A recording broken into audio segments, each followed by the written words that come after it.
Yeah, I cannot use it for that. It's only like, Exactly. like to use it. So as soon as I see it, I leave it somewhere.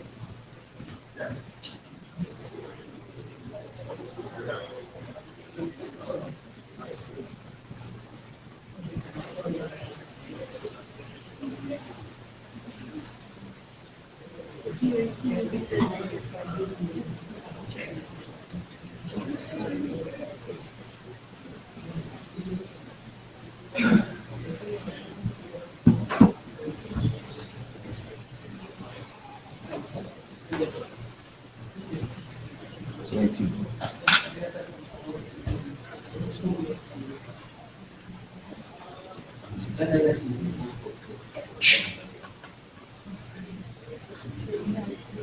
Until 3:20 schedule, so we have leeway for 10 minutes.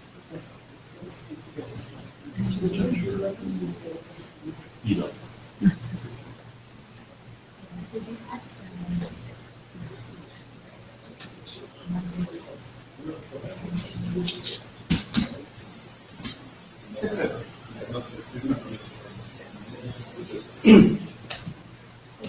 now we have this way of presenting which is through the web. Did you see that? We don't have to look up on that now. That's really, we asked for that from Taliban. And then start distributing because it's already filled out.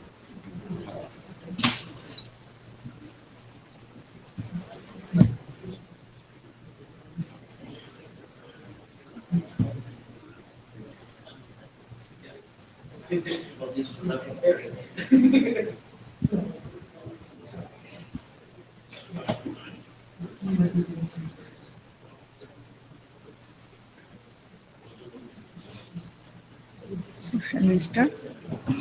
Yeah. Hello, 6 Low Working Group. So this is our IETF 102 6 Low session. We have 2 hours, and I'm Samita Chakrabarti, my co-chair Gabriel Montenegro, our AD Suresh Krishnan, who is not here today, but Terry is representing Suresh. We have minute takers, Ryan Hu, thank you very much. And we are looking for another minute taker. Okay, Daniel, okay, Dominic, thank you very much. So maybe I should have just put your name already. And then Rahul Jadhav, who has volunteered for Jabber Scribe. Thank you, Rahul. And with that, we are going forward. So note well, if you are not familiar with it, please read the description. And if you have any disagreement, please then leave the room. Otherwise, this is our instruction directions from IETF. And today's agenda, we have full agenda for 2 hours, starting with the chair slides, and then we'll go with Pascal's presentation on RFC 6775 updates and related ND updates. And then there are several others presentation with BLE mesh, NFC updates, the 6 Low applicability. And there are new drafts which are not working group document yet. Then we will address them, IPv6 for PLC.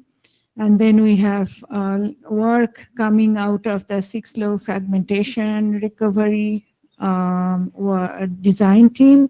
Now we have 2 documents that are in this working group out of that investigation that we will discuss. And at the end, we will have a new proposal from Hudson Ayers and Phil Levis from Stanford University.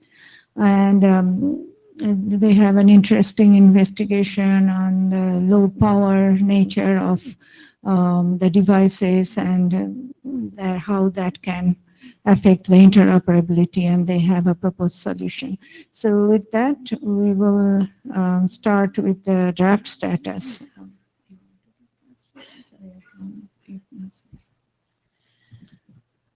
So for the draft status, RFC 6775 update has gone through long IESG review comments. Pascal has been diligently updating those and commenting, addressing the comments. So it's at the last stage and waiting for Suresh to give a okay. And then 6-low backbone router is prepared for working group last call. 6-low AP ND, which Pascal will present today, it's in work in progress. 6-low NFC, so it has completed working group last call, and it has got updates, and I have given my updates, my review comments as a shepherd of that document. So he has final updates, which will be ready for the ISG review pretty soon. 6-low BLE mesh, which is another working group document. Carles has been working on it, and now with implementations, it's in work in progress. And then 6-low applicability and use cases document. We will, that's also maybe ready for working group last call after this IETF. And then 6-low deadline time, it has completed last call, but no comments were received, as I heard from Charlie. If you have comments still, we have time in next 1 week or so, please provide comments. Otherwise, we will do Shepherd's review and submit for ISG. And then finally, design team concluded for fragmentation and reassembly at the last IETF. And we came out of 3 documents out of that. One of them is on the implementation, lightweight implementation from Karsten, which is being discussed at the LWIG, Lightweight Implementation Group. And the 2 other documents that are part of 6-low, which are minimal fragment, which Thomas will present remotely, and then we will have 6-low forwarding fragments.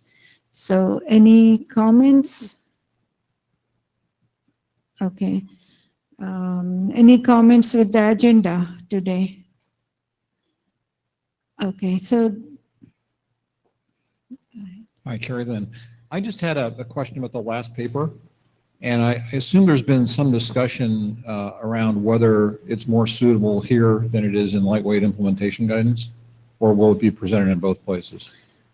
I know it's presented here, and after that we can discuss what we can do.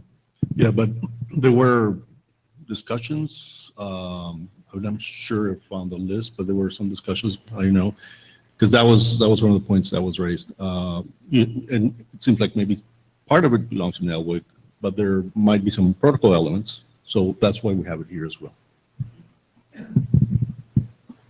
Okay, so Pascal is next. Let me. Yeah, it should work. Hold on, let me go to the slides.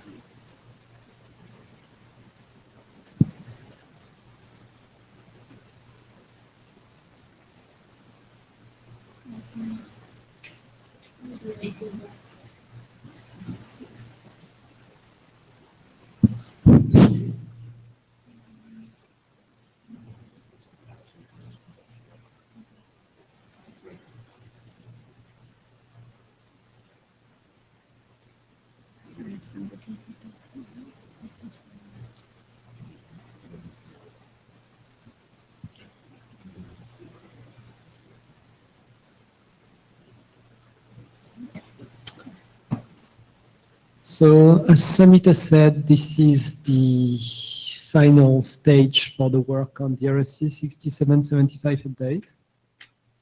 And can you please scroll it a bit because it doesn't seem right. It's working.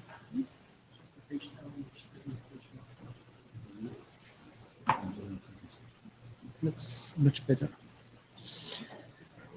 Okay, so this is the usual unmet expectation. It has recently evolved a little bit because the initial expectation that 6LoWPAN MD would enable to register for proxy services of our backbone with a backbone router has been extended to enabling whatever method for return routability, including proxy, but also routing protocols.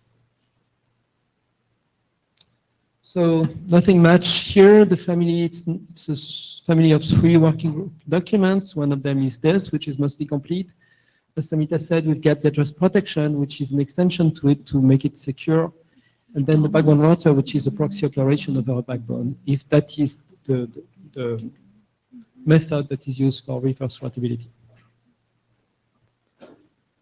Okay, so the generic flow is still in a very complex network the way it was. Use 6LoWPAN AMD or C6775 update to register to a 6LR. The 6LR uses an extended DAR message to the 6LBR, which may inject that in a routing process or a proxy operation of our backbone, for instance. And now this is just an example because it might be that the 6LR is a Ripple router, for instance, or it might be that it's a Rift router, and the same exact operation works. So last IETF 101, we were in the middle of the discussion from Dave Tharer's review, and there was this sentence that Dave wanted to change. It's about Dave wanted basically that we write what network operators and administrators must do, which is provision enough resources in their network for things to work. And further reviews, which were covered in draft 18 by Warren and Bern, ended up changing that must again. So it went up and then it went down. So we came back to something like before with Dave actually agreeing that we just state the fact. We don't say it's an uppercase must, it's just a fact of life that you have to provision enough resources in your network. So this is, last IETF I presented that we turned the text with this uppercase must, and now I present to you that the must goes away again. Miria indicated to us that the readability could be better if we just moved the structure a little bit around. So we also did that in draft 18 quite right after the IETF 18 was published.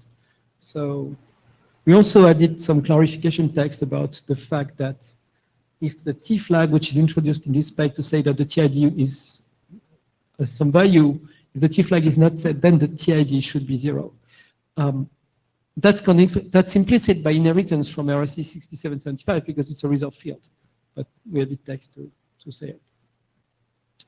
Then Benjamin came in and from his review, the big thing that happened is mostly that we define much more correctly what the rover field is. So we ended up with this new definition that you can see here. And in the final document that we have now, 21, this text is not actually at the same place because this was, after Benjamin's review, we placed all this text in the definition of what a rover is. And in fact, if you look at it, the first sentence is the definition of what it is, and the rest is how it's operated. So as part of Charlie's work and Charlie's review, we actually moved the second part somewhere else in the document. It's not lost. We just moved more in the rover operation away from the rover definition. Right. And there was also discussion by Benjamin whether a non-zero status is an error. And yes, 6775 is very clear on that. So by inheritance, a non-zero status is an error unless new RFC says different. And finally, the last review was Eric. So actually, Eric had a lot of background question about maybe having more introduction text and things like that. So we added some some clarification on why we do it, things like that in the introduction. And then again, some of that text moved away, and that was again part of Charlie's review. And some of that text has fallen into the appendix section. So if we didn't get a real feedback from Eric about whether that text was what you wanted, and if it's okay finally to have moved down into the appendix. Because the discussion with Eric moved to the APND draft quite rapidly. So it's probably the only ISG review for which I don't have a clear acceptation that we did the right thing. So it would be very nice that we contact Eric, if you guys or the ADs could just check with Eric that he's happy with the text as it is now. Apart from Eric, I think we're there. For I understand, I'm pretty sure they're happy. Eric, I'm not too sure because we moved to the APND discussion and never came back to this and say, okay, I'm fine. You see, the kind of comments we got from Eric on these documents was really, oh, why are you doing this? So that's the sort of text which is now in appendix. But after Eric's review in 18, I put it in the intro. After Charlie's review, it went down into the appendix. And then we moved the discussion to APND, and that's what the discussion is still, but we don't have a clear acceptance of the changes that were made for him. Oh, and then there is this down reference thing for which I don't know what to do. Part of the ISG review told us that some references we had in the terminology, those two, should have been, that's Adrian, I think, should have been normative reference, because that's a terminology that we are using. And these are terminology documents. But the fact is, those two terminology documents are informational. So if we normatively reference informational documents, then we have a non-ref. So how do you do? How do the other do, right? I mean, what happens in normal document when you use terminology from an informational document? Is it an informational ref or is it a normative ref? So I made it a separate section right now. So the trick is I have three reference. I have normative, terminology, and informational or something like that. And I know as a shepherd that there is this rule of checking if there are only those two, normative and informational. And no, the answer is no, I have a third one, so I don't know what to do with it. Terry Manderson, not speaking for Suresh, but the other Intera AD. Downrefs are actually permissible in IETF documents. It just needs the responsible AD to say that it's okay to do. Okay. So it'll be a discussion you'll have to have with Suresh, so that that will then stop the breakup of the additional sections in the back matter. But talk with Suresh, okay? Okay, so let's just do that. So the change is like a no-brainer, right? We just move that extra section back into the normative and we're all set. So what happened since the last ISG review? You saw the 3 versions were published. To my best knowledge, most of it is purely editorial, even if the changes are quite important. And that has a lot to do with Charlie working very hard on this document. So as part of this change, my French was turned into English. It's part of it. The consistency of the document was improved. Like when you have a section talking about something, then all the discussion about that something should be in that section, not in the definition or any place else. So that's part of what Charlie said, and that did. And as part of doing this, it caused some paragraphs which were introduced for ISG review to be actually split. Doesn't mean they went away, it just means they were split. I didn't find important text that went away, because Charlie also eliminated some duplications as part of this work. But I've not seen that this caused any change done for an ISG review to be undone. Right? It's just moved. And sometimes we worded in proper English. Okay. Now, we had a number of discussions on the mailing list. One of the prime came in really triggered by the discussion with Eric on APND. It has to do with the fact that the rover field, which is how we protect the registration, can be all the way up to 256 bits. So it's no more constrained to the 64 bits of NUI64 field. But this thing goes into a DARDAC message, meaning that now the DARDAC message can be of variable size. But the DAR does not have this rover thing as an option. It's an integral part of the message. Every time you send DARDAC, part of the message is this thing. So with the earlier version of the document, we just said, hey, look at the total size of the message, and now that tells you what is the size of the rover inside the DARDAC. But then came the need to extend DARDAC with options, and we kept. If the size tells us what the rover is, then we cannot have an option which changes the size. So we said, hey, we really need to signal the size of the rover in the DARDAC. And so we went scratching our heads on the mailing list and stuff. And we ended up indicating the size of the rover field as part of the ICMP code. That's the best place we found, because sometimes the rover itself can be a key, and you want alignment and stuff, so you can't steal bits from the key. So you end up having to signal it somewhere else, and there was not much space left. So we decided that the code suffix would be splitting the code would be the neatest thing to do. It's consistent with the way the doc was at the time we discussed it with Adrian Farrell, because we had one bit here, which was pretty much the T bit saying, oh, it's a DAR or an extended DAR. Now, instead of having one bit, it's those 4 bits which actually signal it, because we now signal, oh, it's an extended DAR plus the size of the rover. So it's not inconsistent with the way it was thought initially. We also, with Charlie, went down through the history of ICMP codes, etc., and we found that it was not so unfair to use it like that. So that's the only place we could fit it anyway. So that's where we are.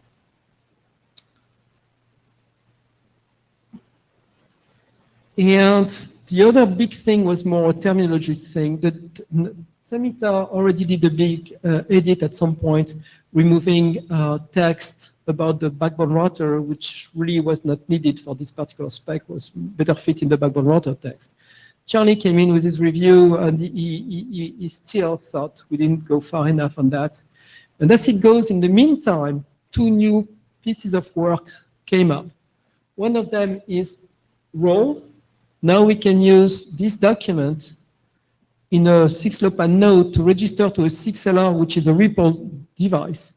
And thanks to this draft, the REPL device, the REPL router, can inject the registration into REPL. So it's kind of redistributing 6LoWPAN ND into REPL.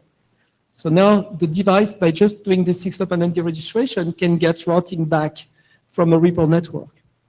So that's different from a 6BBR, which is a proxy. So it's a second type of thing of reverse routability you can get from the registration. There is a third one. The other draft, which is actually a working group document as Rift, also references this work as the way to register to Rift and say there is a sequence number. If you have a mobile device and it moves from a port to another port, or it's wireless or whatever, it's quite important for the routing protocol to know what is the latest location of your device.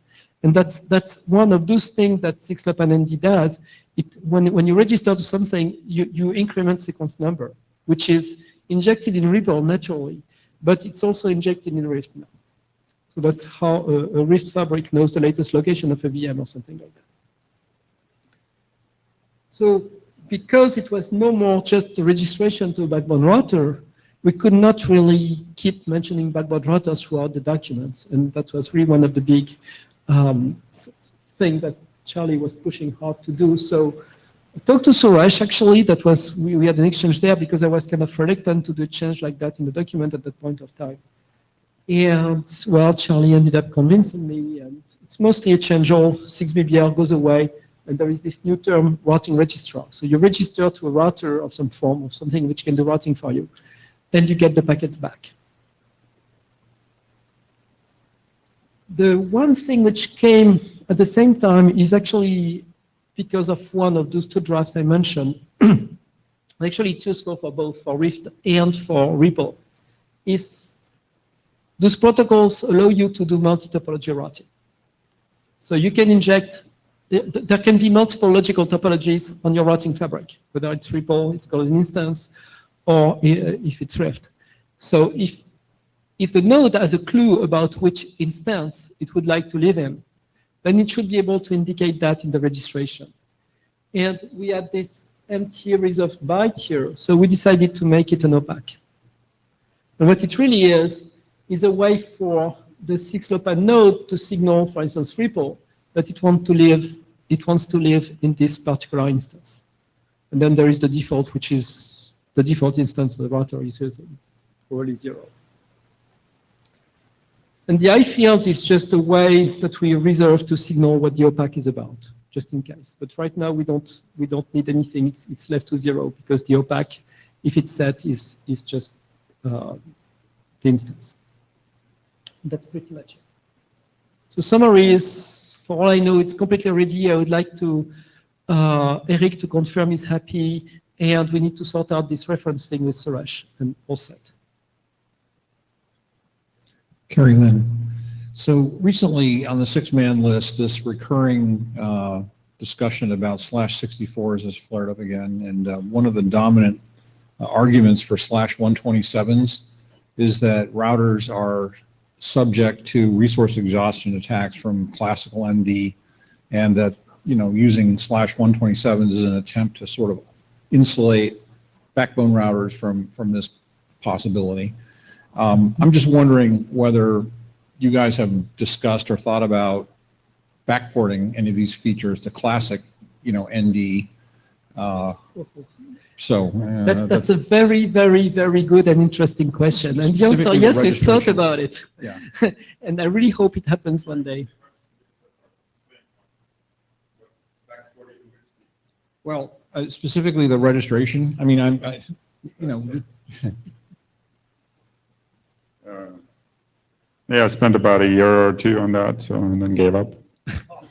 I mean, it is unfortunate, but it's sort of this notion that the different communities, different sub-communities, the people that only care about phones, Wi-Fi, and Ethernet, and like, oh, this 6LoW, that's a different universe. Why should we even worry about that stuff? Go away, right?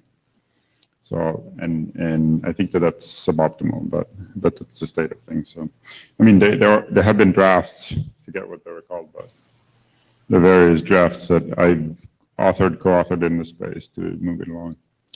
There might still be opportunity to go do stuff. One of the things that people have pointed out, and it keeps on showing up, is that duplicate address detection is expensive because it takes a second if you follow the spec, right?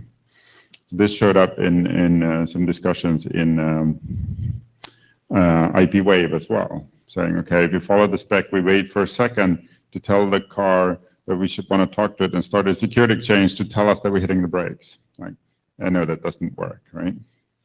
It works, but so there might be opportunities to go do something about that particular DAD thing. But the other one, the /127, /120, there are RFCs that say this is reasonable operational practices under these constraints, right? And yes, 6-man keeps on spending time on this stuff, but actually deployed networks routed to router links, they, as far as I know, in many cases they use longer than /64. So. But I must also say that since this discussion, actually we got Lorenzo in this room who asked us to do some changes, which we made. And I hope that makes the spec more acceptable now than it was at the time. So we'll see, I mean, but let's conclude it here and then see what we can do at 6-man with it. The other angle is that there is this IEEE IETF coordination thing, which has been discussing V6 over Wi-Fi and broadcast and all those things for like 4 years. And Dorothy at some point pointed out, but you haven't shared, pointed out that Wi-Fi specs mandate the use of proxy neighbor discovery, but there's no spec for it. And so, on the other hand, now if you take this registration mechanism plus the backbone router, all of a sudden, yes, we have a spec that is mandatory to implement in Wi-Fi. So putting things together at some point should make sense. So I'm not, I mean, sometimes it takes 10 years, right? I mean, we're not there yet for the registration. We're there for the fragmentation, and you see now it's coming. So we'll see. Lorenzo is coming as well.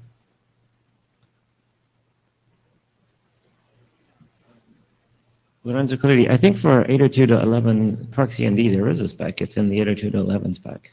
It says what it's supposed to do. So I think it's written down at 802.11 what the AP, how the AP is supposed to proxy these messages.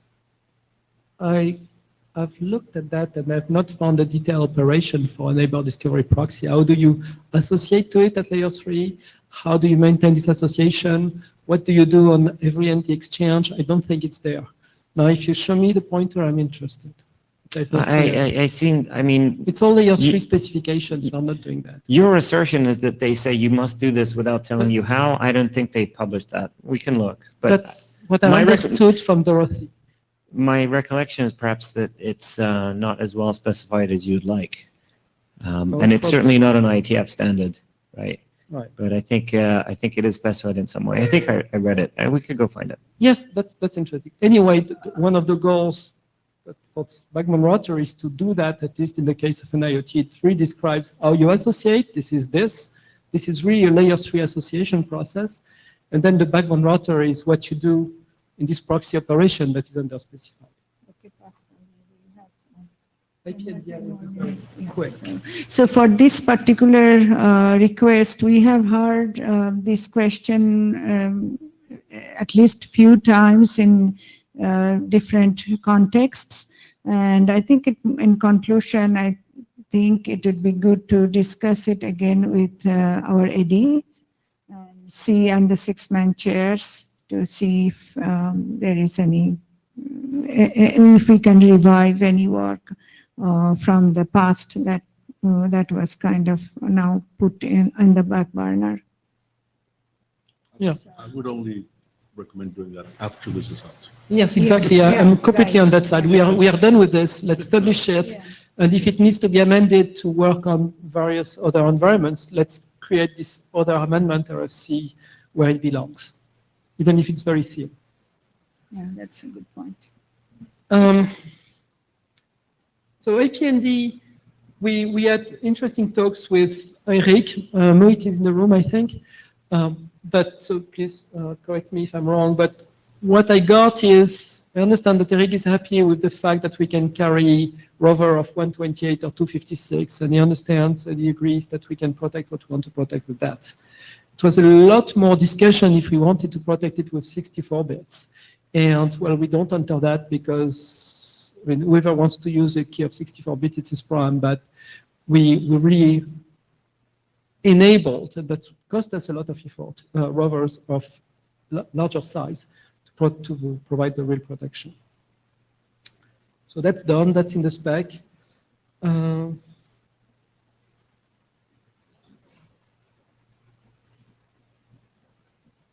There was a left to right, right to left issue which we solved actually. Eric found out that usually when you truncate a token, you truncate left to right, but in 6775 we truncated right to left or something.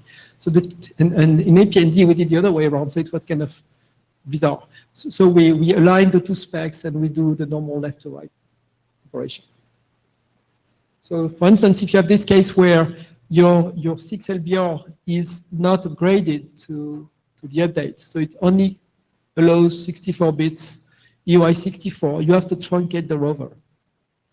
And that still allows you to check that it looks like the same rover, at least for those 64 bits.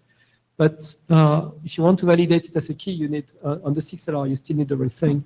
But just to post it on the 6LBR and maintain the classical operation of the 6LBR, you have to truncate. And so we fixed it, so the truncation is the same as usual. And that was done before last time. We actually aligned our options to sound. We had different options, and that was consuming more option space. So we said, hey, why don't we overload the send options and use the same numbering space, just extend the name. For instance, one CJ option, one of the send options was called RSA, right? We are doing only elliptic curves, so we could not have an option called RSA. But I mean, just change the name, use the same code, just say it's overloaded, and that's what we did. So if there's a problem with that, just let us know. But the alternate is to consume more space in there, and that's silly.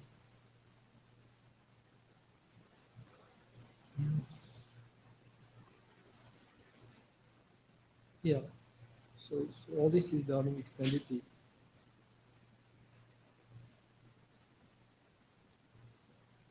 Yes, there's still this discussion about how we encode the key. And there was a question by Eric in this discussion. He said, hey, if you're using elliptic EC keys, you don't even need to use any of those complex DARE or GWK encodings.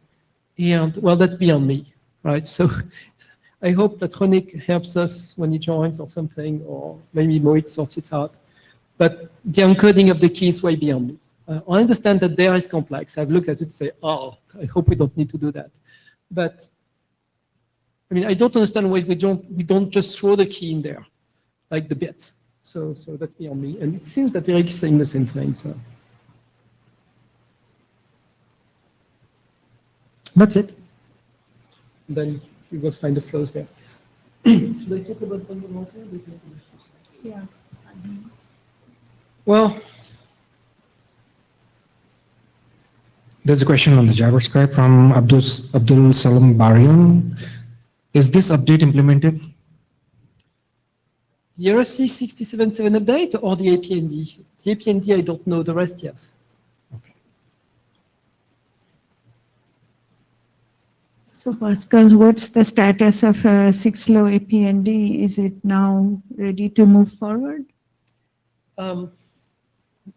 Not just now, but we are meeting with René, who was kind enough to come here. So right after this meeting, we spend an hour with René.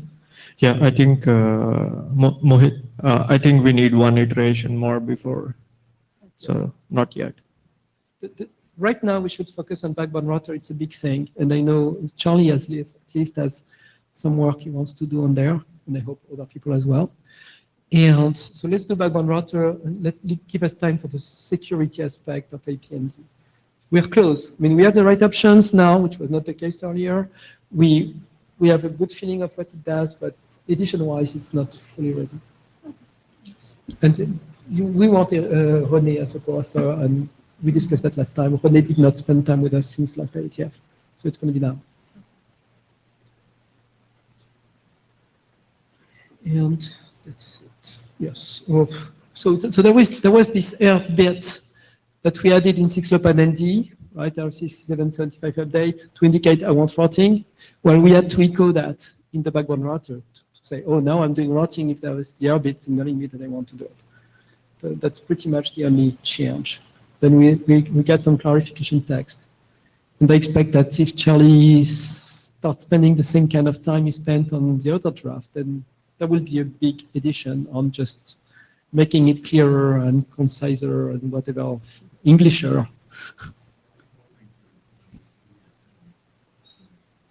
So there will be a pass like that, but it won't change the content. It's the function, function-wise, it's complete. So I think we can call for workgroup last call and integrate Charlie commands as part of the workgroup last call. Sure. It was implemented, by the way, as well. Okay. Shall we ask how many people have read the draft at this point? How many people in the room have read the draft on the backbone router? Okay. Okay, 4 or 5 hands.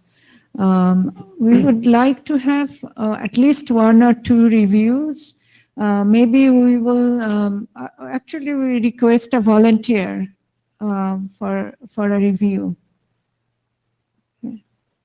Okay, Charlie. Okay, all right. So I'll also do some reviews, so maybe that way it's better. Okay, so next is BLE Mesh, Carlos.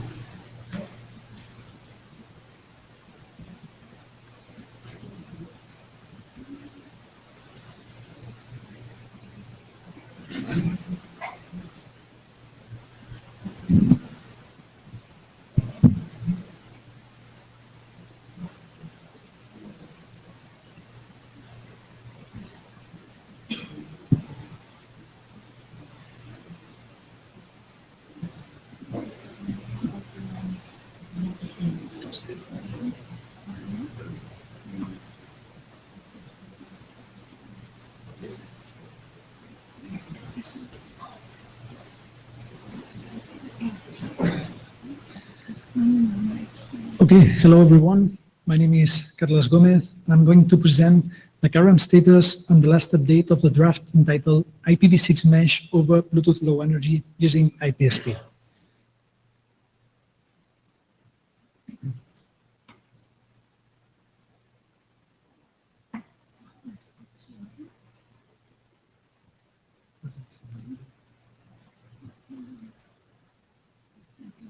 Okay, we can do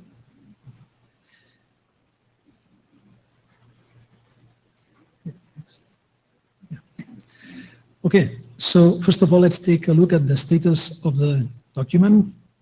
So the last update is -03, which was published a couple of weeks ago. So as you may have noticed, the document had not been updated for a while. That's because the previous version, 02, had been considered stable by the authors. Then we thought it would be a good idea to validate the draft by means of having some running code before actually requesting a working group last call. So since then, progress on this side, the implementation has been slow for several reasons, including what I'll present next. So our idea was to start from some running RFC 7668 scenario. That's IPv6 over star topology, Bluetooth Low Energy. So we started with the first approach by using Raspberry Pis, running BlueZ, which is the Linux BLE stack, as a basis. And while we were able to successfully run a simple scenario with 1 6LBR and 1 6LN, which correspond to Bluetooth Low Energy master and slave, respectively, it was not possible to have a more complex scenario running with 1 6LBR and several 6LNs. And that appears to be because of some known issue of BlueZ, by which a BLE master doesn't really handle well several simultaneous Bluetooth Low Energy connections. And unfortunately, there's not a solution to that issue as of today. However, fortunately, we found another approach, which is using Bleach as the basis for our scenario.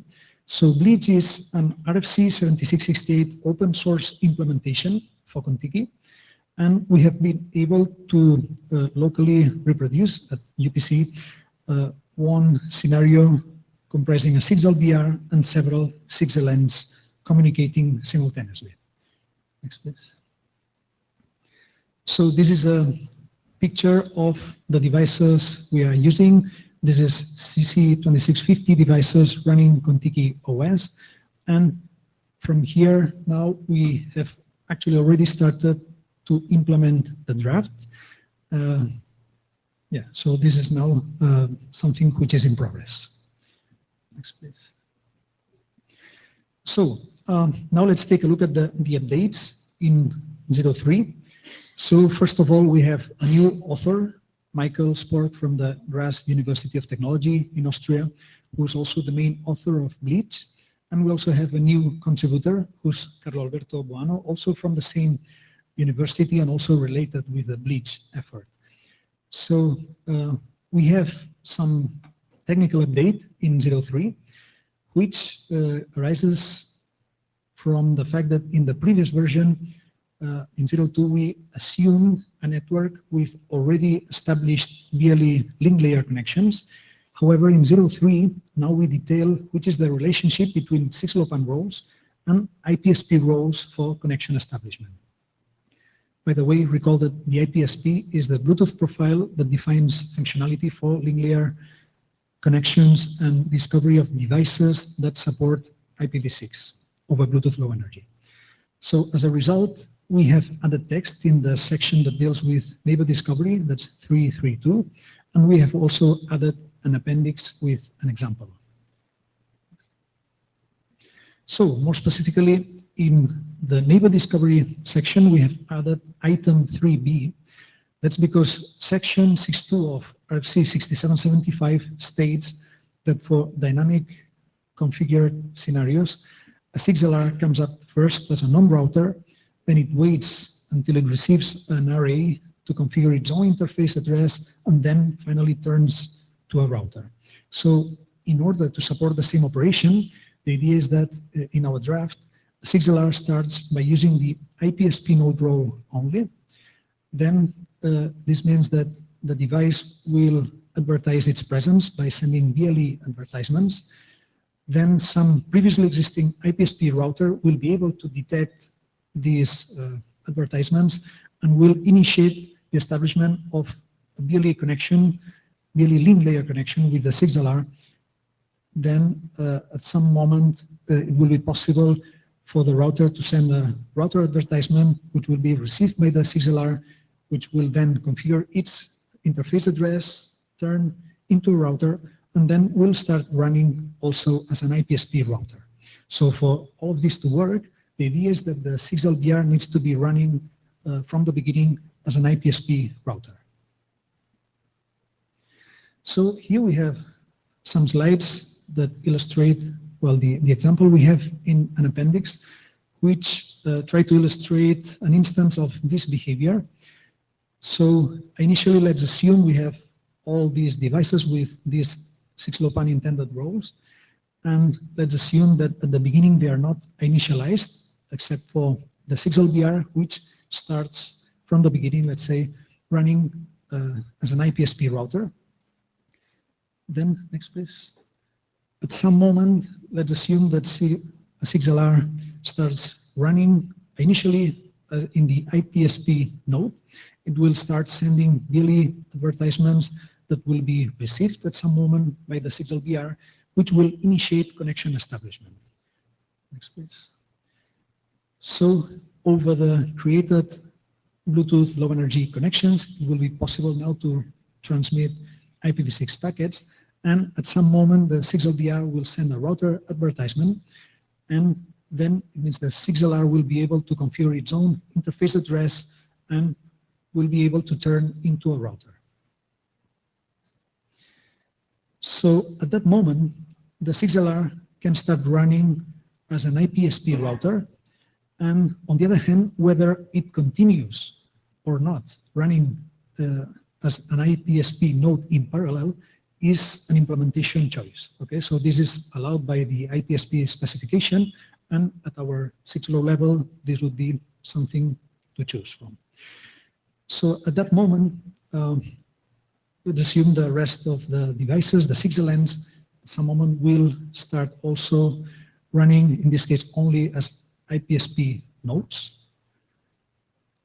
And now it means that the 6LR at some moment will detect the presence of the 6LNs and will be able to initiate the establishment of link layer connections similarly to the process we have seen before for the 6LBRs and the 6LR.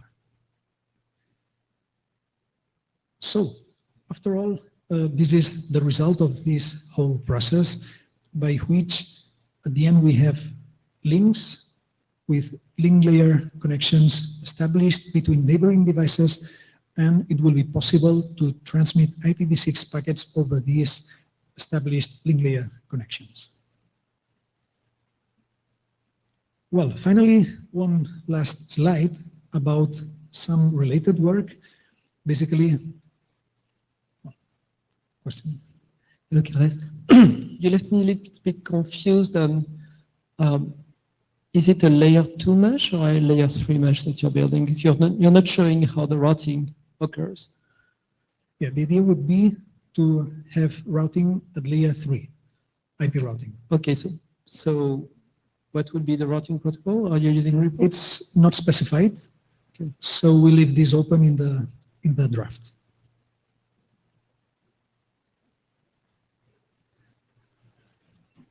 Okay, so one slide about related work, basically because there have been some questions on this in previous meetings about which is the relationship between this work we are doing here and also the Bluetooth Low Energy Mesh work happening at the Bluetooth SIG.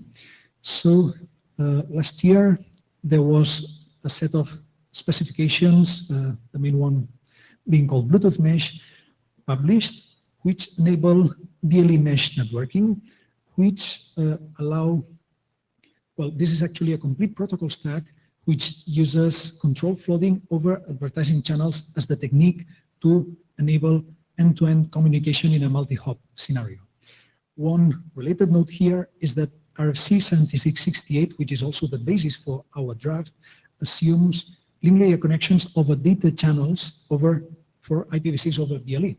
So it means, well, data channels are a different story with different formats, and currently at the IETF we don't have a way to carry IPv6 packets over advertising channels. So anyway, it appears that the current scenario is that we have at least two options to create Bluetooth Low Energy Mesh networks, the one defined by the Bluetooth SIG and the one we are enabling here. So that's all from my side. I don't know if there may be other questions, comments. Any questions from the group? So this is a working group document at this point. So we are going to move forward with that. Do you think that we would need to revise it more at this point? Maybe one more. Maybe we will find some reviewers from the Bluetooth, some knowledge in the Bluetooth area and IPv6 area. Yeah, so yeah, getting more feedback would be great. And also in parallel, let's see if we can also progress from the implementation side to also have some additional feedback from there. No, that sounds good. I think you're starting to get some experience from implementation. It sounds like you might need a little bit more, but it may not be too early to start seeking feedback from other folks. So we can do that. Yeah. Thank you. Thank you.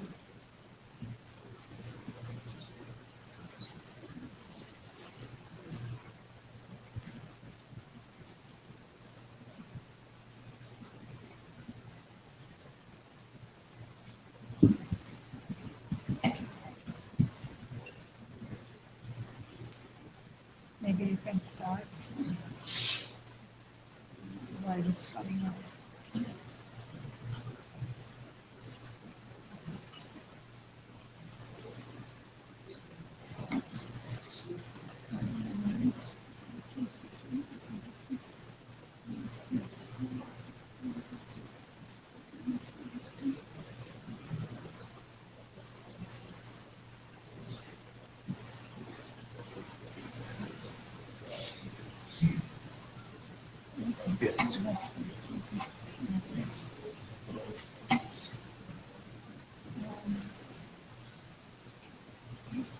Okay, thank you. Thank you. My name is Yonggun Hong. I'm working for ETLI.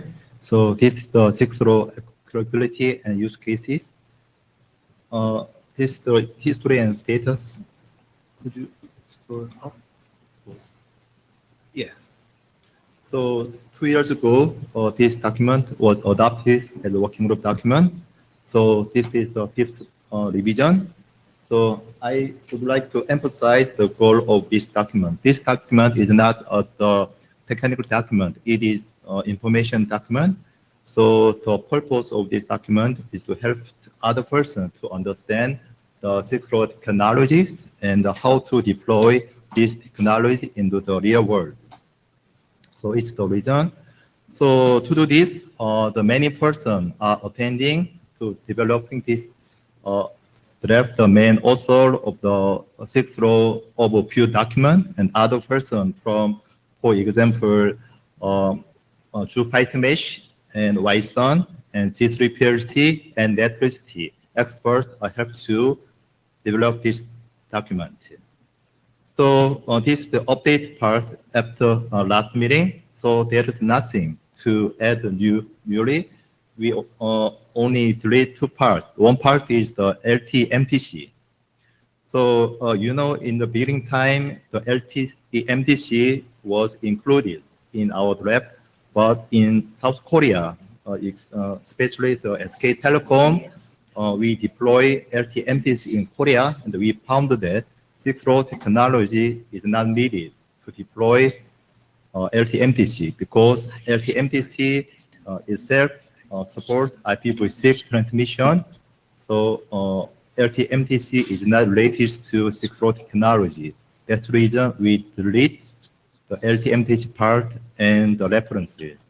We found that NB-IoT case, it is needed some kind of the Silk Road technology, but NB-IoT is held in the LPWAN working group.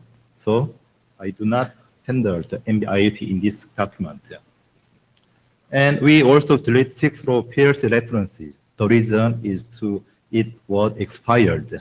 So I hope the new, I found the new Silk Road PLC document was raised, and I know that the Bing Liu will present. So I hope this Silk Road PLC document was adopted as a working group document because in the real world, for example, G3 PLC and Netricity are based on the PLC technology. So I hope the PLC document was adopted as a working document. So in my side, the remaining work is two parts. One is the update Netricity. The currently Netricity is it is the home plug power alliance, but internally it is transferring to Yson alliance, but there is no official announcement. So that's the reason I keep the Netricity is the home plug power line alliance. So after official announcement, we will update. Then, so in our side, we believe that there is nothing to add newly. So I would like to ask the working group last call, the other person. Next, please. Yes, that's all. Thank you. Okay. No, if no other comments, thank you very much. And let's see.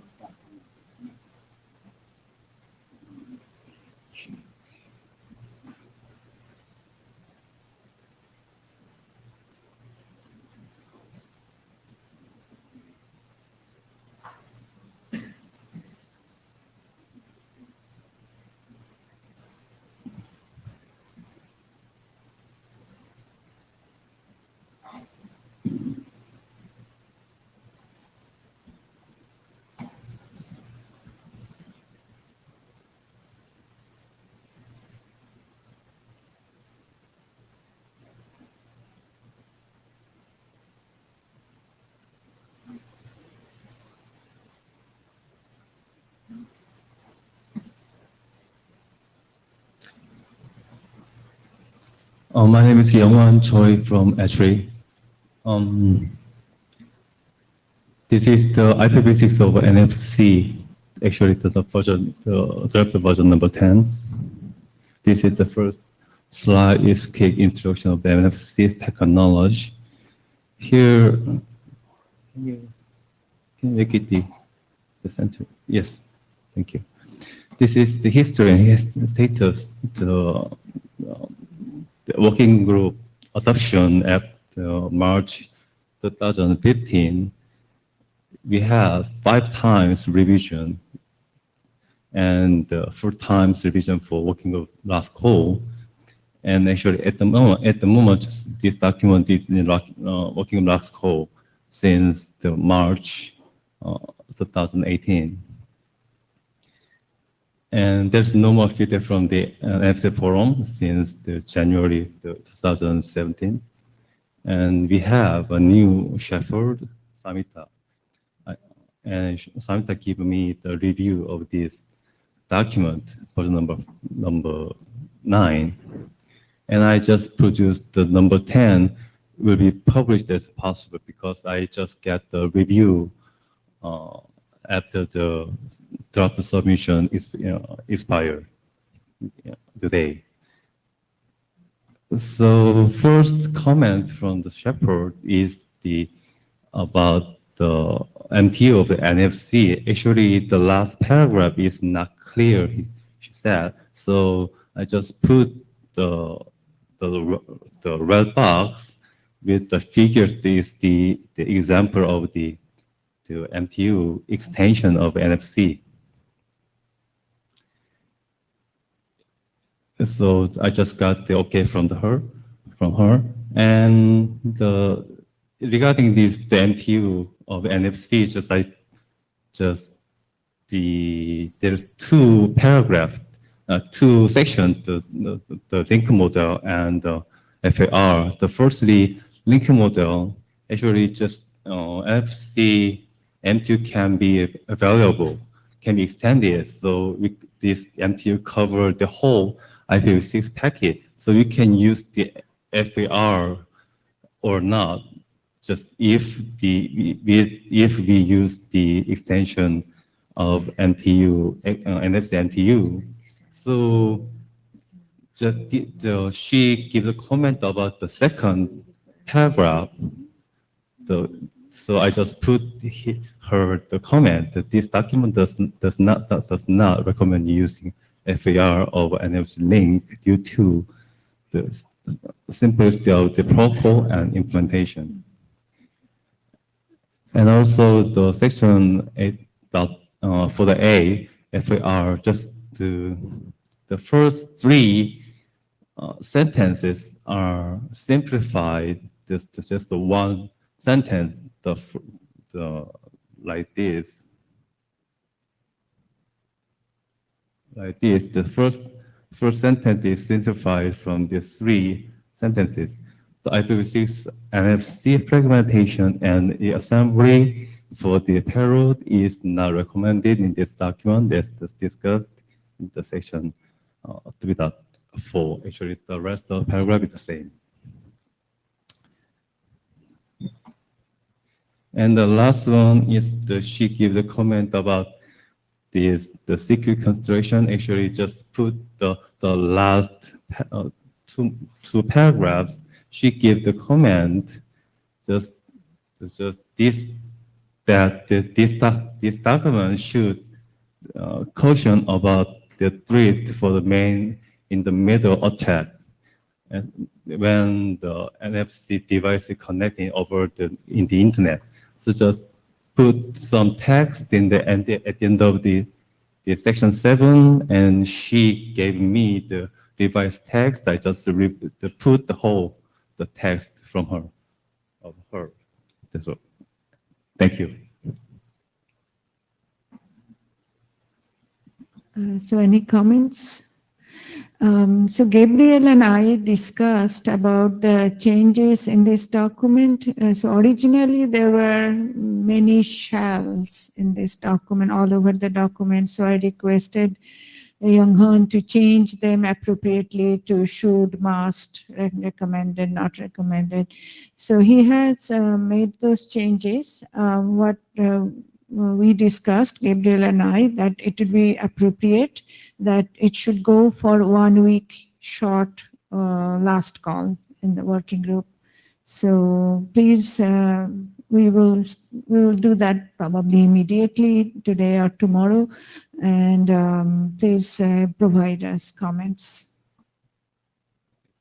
Thank you. Thank you.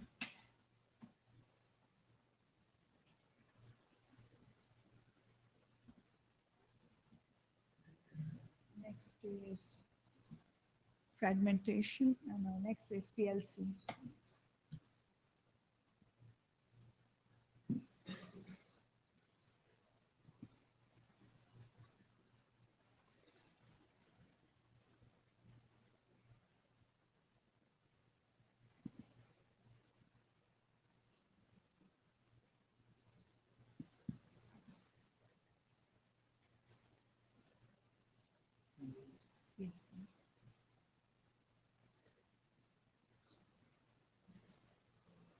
Yes, please. Isn't it working? Okay, then-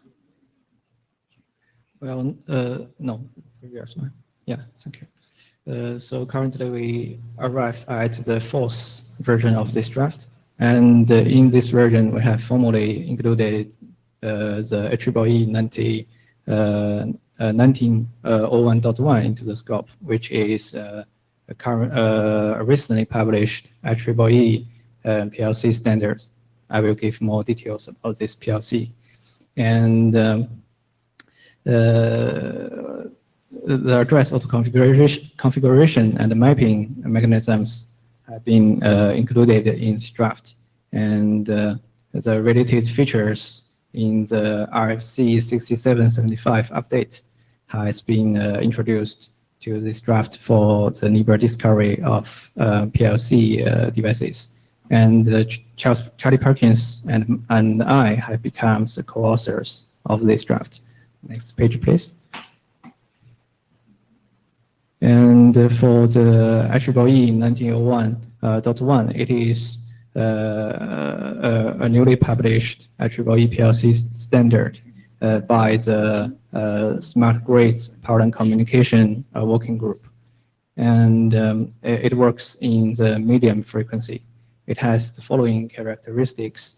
It supports both TDMA and CSMA in the frame. And it utilizes the OFDM modulation to deal with the interference on the power lines. And it also supports the fragmentation and the reassembly, data retransmission, and multiple ways of data encryption, and 4 levels of priority of different queues. And the data rate of IEEE 1901.1 can be up to 2 megabits per second. Next page, please. And for the stateless address auto configuration, the interface ID can be derived from the long address, which can be the EUI 64 ID or the 48-bit MAC address, and which can be extended to 64 bits by inserting the FFFE in the middle. And the UNL bit should be set to 1 to indicate that it is a global unique address. And the GI bit should be set to 0. And another option for stateless address auto configuration is to derive the interface ID from the short addresses. Questions? Yes, Carrie Lynn. I just want to give you a heads up. Is this only used for link local traffic, or is it also used for routable traffic? If it is derived for, it can be used for multiple link traffic. So so one thing you might run into as this gets further down the pike is pushback from IESG on the privacy aspects of this. So one thing you could look at is the way that I finessed this in 6-low back. This is fine, I think, for link local traffic. Yeah. But if you start, I think you're going to get resistance for using this scheme for routable traffic, because there's, just a lot of concern about exposing hardware addresses in IPv6. Okay, thank you. And another option is to derive the interface ID from short addresses. And here are the formulas that we defined in this draft. The difference between the difference comes from the a different combination of short addresses for different PLC standards. And the U and L bit and the GL bit should be set to 0. And it should be clarified that the U and L and the GL bit must not be used to generate the NID or the PAD to avoid any ambiguity. Next page, please. And for unicast mapping, link layer address option are defined, which can be used for the neighbor discovery to resolve the link layer address and to surprise the broadcast in neighbor discovery messages. Next page, please. And we have also included the RFC 6775, the new features to these PLC devices.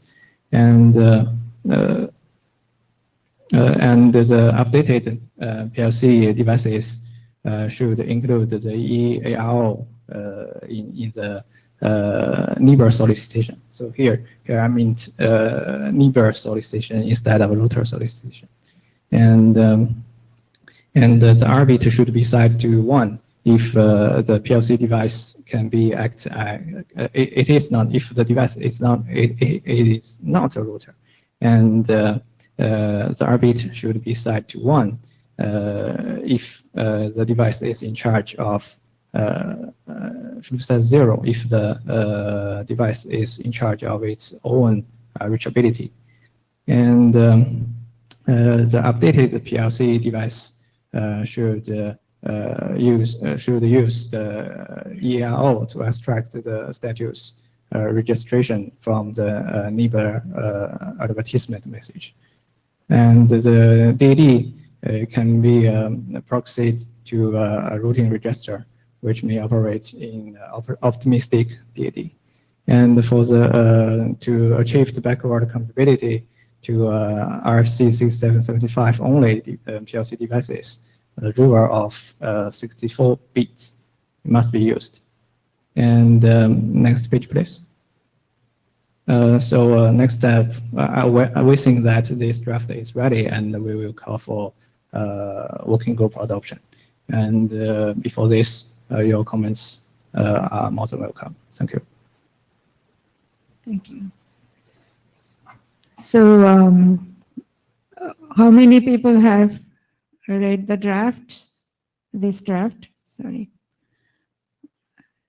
2. I think we need more people 3, 4.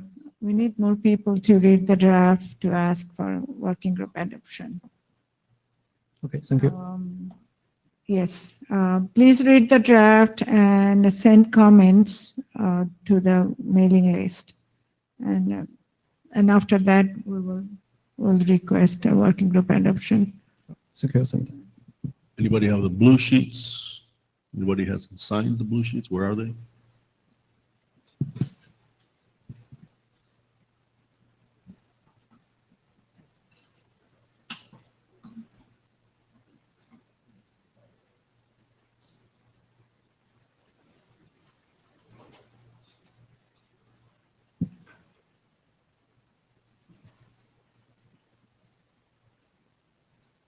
Next is Thomas Watney. He is going to present remotely.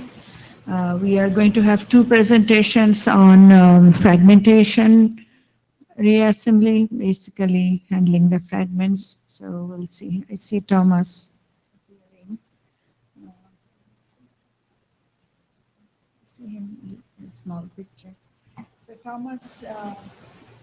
Thomas, take it away. I am just going to change the size of the presentation to the presentation mode.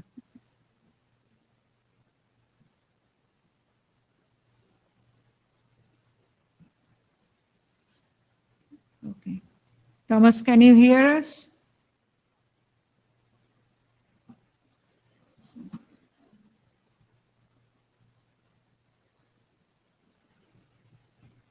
Thomas, are you in mute? We can't hear you.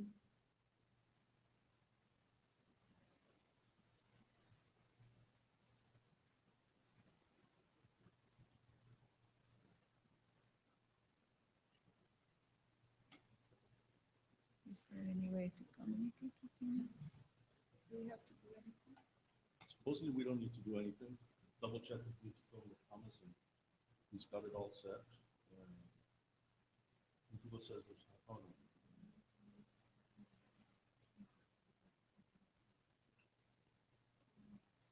This was tested already. Juan Carlos Zúñiga, you may want to play with the little button, the blue button with the speaker on the bottom. His picture disappeared.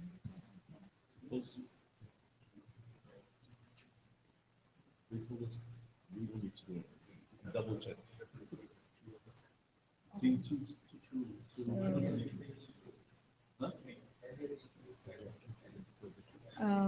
Gabriel, can you ask Thomas to request to be on the queue? Let's roll the presentations. So Pascal, could you go up? So Thomas is trying to rejoin. So he's asked for Pascal, if you could go first, that'd be great. In the meantime, we should get Thomas.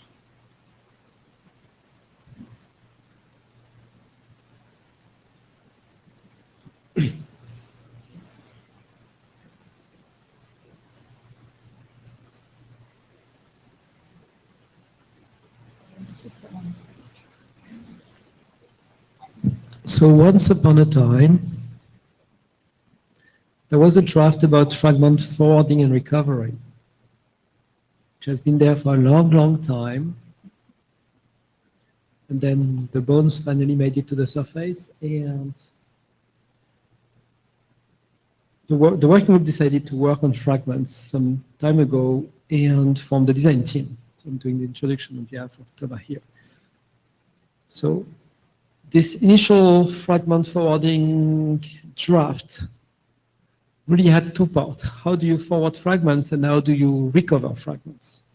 For the first piece, you don't really need to change the formats from the legacy 6LoWPAN. For the recovery, you do. So part of what the design team decided to do was to split the work into two pieces, one which does forwarding of fragments and one which does recovery, the latter being this draft. Since we did that split, I removed from the original fragment forwarding draft everything about fragment forwarding, which caused me to change the name because it kind of made no sense anymore. So the good old, please. The good old fragment forwarding draft became the fragment recovery. Part of the fragment recovery is to expose a bitmap, which is pretty similar to what we do in LP1, of which fragments were received and which one were not. We also enable windowing systems so that you can limit the number of fragments which are in the air and avoid congestion in the network, and use an ECN bit to actually signal that. Next slide. We also signal the end of the flow so that you can clean up resources inside the network. So just published the 01 version, and the change from 00 has to do with the discussion we had at the last IETF, because Karsten insisted that with the forwarding technique, we could actually keep some bytes from the previous fragment and use them in the next fragments, etc., etc. On each fragment, you can actually, you don't have to have one fragment in, one fragment out. And the reason why it would happen that way is 6LoWPAN compression may not happen the same way when the packet comes in, and when the packet goes out. Reason is, for instance, that if you're one hop away from the source might use the MAC address at layer 2 to compress the IP address at layer 3. But once you forward the fragment, the compression doesn't work anymore. You have to put the full IP address as source. So you end up with a packet which is smaller on the first hop than later. If you fill up this packet without any slack in your room, then the next hop has to truncate the fragment, keep some of it for next time, and forward what it has with now the full IPv6 address uncompressed in 6LoWPAN. So that's a very sad thing, if you ask me. Anyway, the fragment recovery cannot work like that because you signal individual fragments that were not received. So you want the bit which means fragment 5 to mean the same thing at the source and at the destination. You can't redo where you fragment on the fly in the middle. So with this draft, compared to the generic virtual buffer that Karsten and Thomas are writing on. Can you hear me? Yes, Thomas, we can. I had to insist that if you have this kind of network where the six-loop compression is not the same all along, and you need to have slack, then you put the slack on the first fragment. So as you forward the first fragment, which was where the six-loop compression happens anyway, if the size of the six-loop compressing changes, you don't change the content, the data piece of the fragment. So all the next fragments are forwarded in their integrity. They are not, you don't resplit the fragments. So that's just a new text, that's the discussion. Now, my thinking is that this should be true regardless. I mean, having to change what the fragments are in flight and not send the exact same datagram in and out, that's additional complexity. I don't see the value. I think the slack should always be in the first fragment. But that's just me. If the group has any feedback on that, I'm interested. Rahul Jadhav from Huawei Technology. So we are implementing this in production code, actually, the fragment forwarding technique, and we are using the slack. We have to keep slack for the first, not only for the addresses, but for other fields as well. For example, TTL, which has to be changed on per op basis, so that also has to be changed again. So you put the slack in the first fragment. Yes, yeah, yes. I mean, that makes so much sense. I think we should mandate it. Mm-hmm.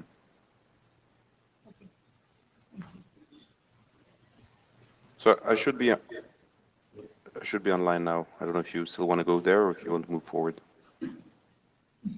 We're right for you. All right, so apologies for the microphone thing. My flight got canceled, so I cannot be there. So I have two very quick parts of this presentation. One slide on the design team, three slides on the draft. The design team, next slide please, has been scoped with what Pascal just said. We have presented a problem statement and goal last IETF. We now have 3 drafts, and I think this will answer Carrie's comment. We have one in LWIG and 2 in 6LO. The one in LWIG discusses the implementation technique of fragment forwarding. The first one in 6LO, draft number 2 here, details the context and what fragment forwarding is, and what is currently defined and what needs to be defined, if anything. And then the third one does fragment recovery, which is what Pascal just presented. So last IETF, I think we said we wanted to close the design team as soon as those drafts were adopted. The LWIG document has been adopted. The 2 other ones have not been adopted. So I believe that the design team is still open, and the goal here is to ask the chairs whether they want to adopt these drafts and we close the design team, or whether we don't want to adopt these drafts and we still close the design team. So the next slide, this next part is on the minimal fragment forwarding, which is next piece, which is giving some context about what is being defined now. I don't know, Samita, maybe you can move forward 2 slides. Yep. Thank you. So we posted a new version, Karsten, Pascal, and myself, a couple of days ago, where we highlight the limits of per hop reassembly, fragmentation reassembly, and then we discuss the VRB implementation and its limits, and that VRB implementation is being discussed in the LWIG draft that Karsten has. Next slide, please. So here again, reiterating what the 3 pieces are. The LWIG draft details an implementation technique called VRB. This current draft here by Data 6LO provides some overview of what's happening and highlights the limits. And then Pascal's draft defines a new protocol to do end-to-end hacking and recover fragments. Next slide, please. And that's my last slide. So the authors as a 6-0 chair is to call for group adoption of this draft. That's it for me. I hope this answers your question, Carrie, and I'm happy to take questions. So I think the chairs agree with that position. So anybody object to asking for adoption here? Seems like we're ready for that. Of course, we're going to do it on the mailing list, but I'd like to get some sense here. There's anybody who agrees to adopt these two drafts as working group drafts? Let's just raise hands, I think. You raise your hand if you support adopting these as working group drafts. Okay. You don't know, you don't care? Okay. I saw about 15-ish, something like that, which is a good amount, a good percentage of the people who are. Just for the record, there's one voice from the Java as well. One guy. Okay. So yeah, I think we're gonna go ahead and of course, pose a question on the mailing list, but pretty sure that's what we're gonna do. And once we formally adopt them, then we can declare the design team closed with our thanks for their good efforts. Thank you. So we record that there is no objection in the room today. Okay, thank you. Thank you. Thank you, Thomas.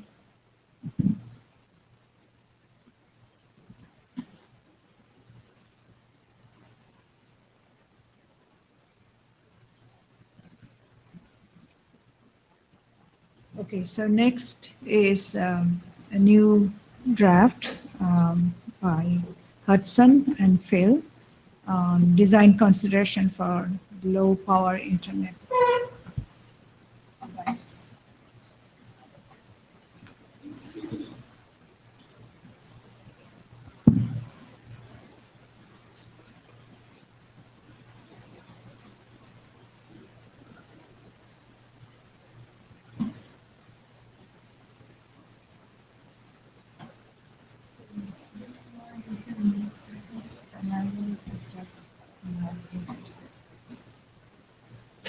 Hi, everyone. My name is Hudson Ayers. I'm a PhD student at Stanford, and I'm going to be presenting some research I've been doing into design considerations for low-power internet protocols, and I've been doing this alongside a few other students at Stanford, as well as Amit Levy and Phil Levis.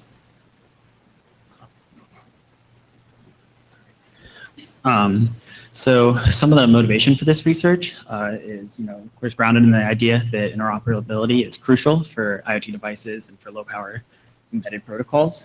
And while working on on a 6LoWPAN implementation for the TOC embedded operating system, we started looking into the 6LoWPAN implementations of several other open source operating systems, and we found a lot of variation. And ultimately, that inspired us to do a interoperability study into 5 open source implementations, specifically Kentucky, ARM Embed, Riot, TinyOS, and OpenThread. And one thing that we found was that for all of these pairings of implementations, none could completely interoperate for all of the cases that are defined in the 6LoWPAN RFCs for 4944, 6282, and 6775.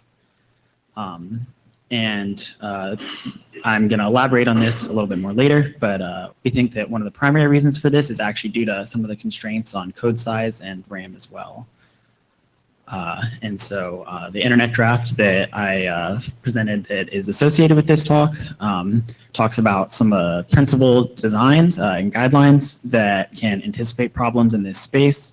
And we hope that this informational internet draft can sort of provide advice here and maybe prevent some of these problems for other protocols and sort of enlighten with some of the interoperability issues in 6LoWPAN.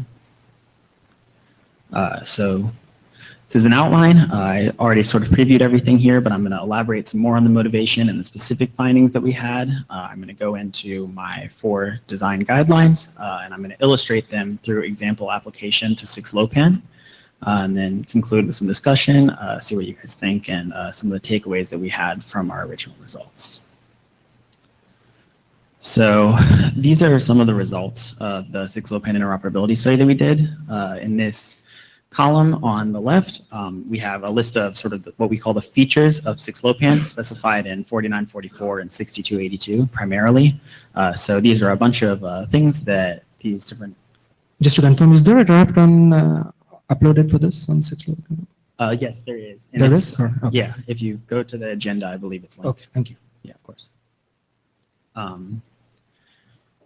But yeah, so this is a list of the features that given implementation must support in order to be considered a full 6LoWPAN implementation. So stuff like stateless address compression and UDP port compression, and support for the mesh and broadcast headers, etc. And when we looked at all of these implementations, one thing that we found was that none of them actually seems to implement every single feature at least correctly as described in the specifications. And also that for these 5 stacks, the missing feature support was actually mismatched. So while some stacks would support one thing, others might not. And that sort of, to us, seemed to indicate somewhat of a problem. And so we investigated a little further. And we flashed some of these operating systems and some of their example 6LoWPAN applications onto different embedded boards and tried to send packets back and forth. And for many of the sort of common, more simple use cases, we found that it worked fine. But we would find that for certain packets that might be compressed in a certain way, we would suddenly have silent network layer drops. So for instance, from an embed OS device communicating with a Kentucky device, if given 6LoWPAN packet contained an IPv6 extension header, embed would compress the extension header according to the guidelines in RFC 6282, and Kentucky would not be able to parse that and would respond with link layer acknowledgements, but then would not respond because it would with any application data, because these packets would then be silently dropped at the network layer. And we found that we were able to actually produce sort of a lot of examples of this with the 5 stacks that we looked at and some of the different features described in that earlier 6LoWPAN table. And we thought there might be a few possible reasons why this is the case. Of course, these are open source stacks, and 6LoWPAN has changed a lot in the 10 years since 2008. So perhaps we thought maybe those could be the reasons. There's not necessarily an established reference implementation, like for instance, the Linux TCP stack that many people might look to when implementing their own TCP stack. But ultimately, we don't really think these are actually the primary reasons, even if they might have contributed. And instead, we think that a big part of it is due to concerns by the designers, or the implementers, excuse me, with regards to code size in particular. And to sort of elaborate on why we arrived at that conclusion, looking at the documentation and the comments and just the design of these stacks, it's pretty evident that the designers were, of course, concerned with code size. So if you look at some of the wikis for these various operating systems, you'll see guidelines on how to reduce the firmware of these applications and the kernel for certain cases. And we found that frequently the advice was to use these different methods to reduce the size of the IP stack, and often specifically the 6LoWPAN stack. So scattered throughout the source code of the networking stack in these kernels of these OSs, we would find ifdefs in a lot of places, such as this ifdef module GNRC 6LoWPAN IPHC, or IPHC NHC. And so there'd be an option for whoever was flashing this operating system onto a given embedded device to disable, the NHC feature, the next header compression feature, or portions of the next header compression feature when flashing the device, in order to reduce the firmware size and just use this subset of 6LoWPAN functionality. If you could actually scroll down just a little bit. And for RAM as well, we found, for instance, in Kentucky, that it assumes that the maximum possible growth upon decompression in the first fragment is 38 bytes. And that was to conserve RAM and to avoid using more than 38 bytes of RAM for the first fragment buffer. And that 38 byte limit is one that can easily be exceeded when sending certain packets, given the amount that IP headers and UDP headers and extension headers can decompress. And so to elaborate some more on this problem and why it might happen in particular for these embedded operating systems, if you look at a number of the 6LoWPAN platforms with 15.4 radios that are supported by Kentucky OS and Riot OS, I just sort of grabbed a sampling of the boards. You have platforms that are small as the T-Mode Sky, which, while it might be considered more of a legacy mode, is still used for research applications. Some small platforms like the Zalairtia Z1, both of these which have less than 100 kilobytes of code size available. And then you of course also have much larger these Cortex-M devices, and then even consumer devices like the Nest Protect, which are much more resourceful.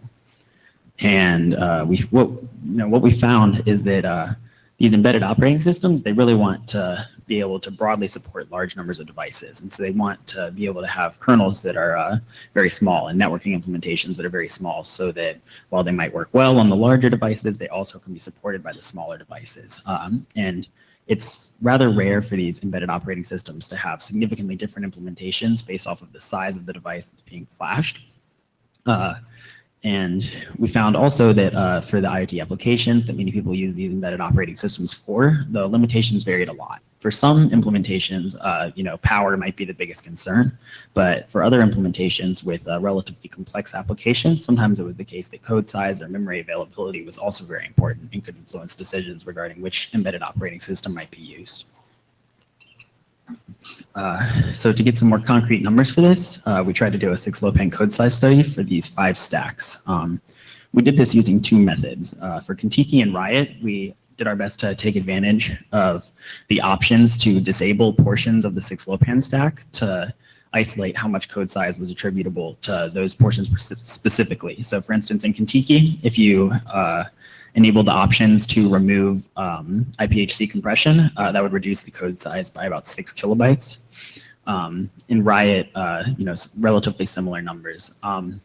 And then for OpenThread, ARM Embed, and TinyOS, we looked at the binary ELF files and figured out how much code size was attributable to each of the functions that are associated with 6-LoWPAN and with the full IP stack.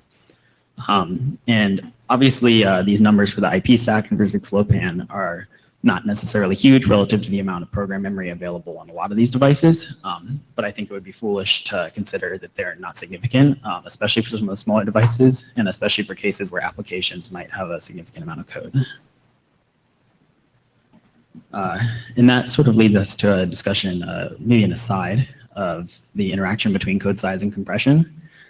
There's a lot of things that you can do to reduce the amount of radio energy used by a given embedded device.